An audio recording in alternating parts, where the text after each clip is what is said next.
श्यमुख पर्वत के पास एक घना वन था जहां एक वृद्धा भक्ति में लीन रहती थी। उनका नाम शबरी था।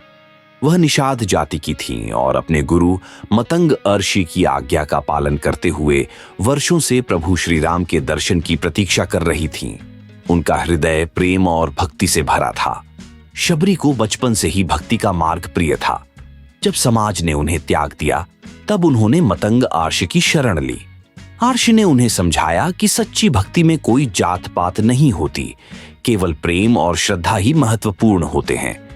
जब मतंग अर्षि अपने अंतिम समय में थे तब उन्होंने शबरी से कहा, शबरी, एक दिन श्री राम तुम्हारे आश्रम आएंगे और तुम उनकी सेवा करोगी, तब तुम्हारी भक्ति पूर्ण होगी। तब से शबरी हर दिन अपने आश्रम को सजाती, पवित्र जल से पथ को धोती और प्रभु श्री राम की राह देखती। उन्होंने प्रभु के लिए मीठे मीठे बेर इकट्ठे करने का नियम बना लिया था।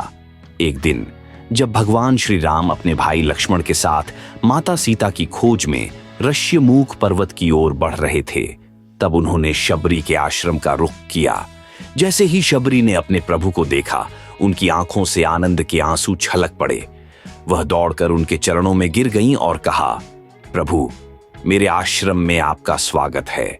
मैं वर्षों से आपकी प्रतीक्षा कर रही थी। श्री राम ने स्नेहपूर्वक शबरी को उठाया और कहा, माँ, तुम तो मेरी सच्ची भक्त हो।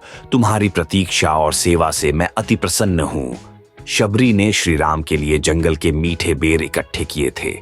वह बेर एक एक कर खुद चखती और जो सबसे मीठे होते वही प्रभु को अर्पित करती। यह देखकर लक्ष्मण थोड़ा असमंजस में पड़ गए और बोले, भैया, ये बेर तो झूठे हैं। लेकिन श्री राम मुस्कुराए और बोले, लक्ष्मण, ये बेर केवल झूठे नहीं हैं, ये प्रेम से ओतप्रोत है।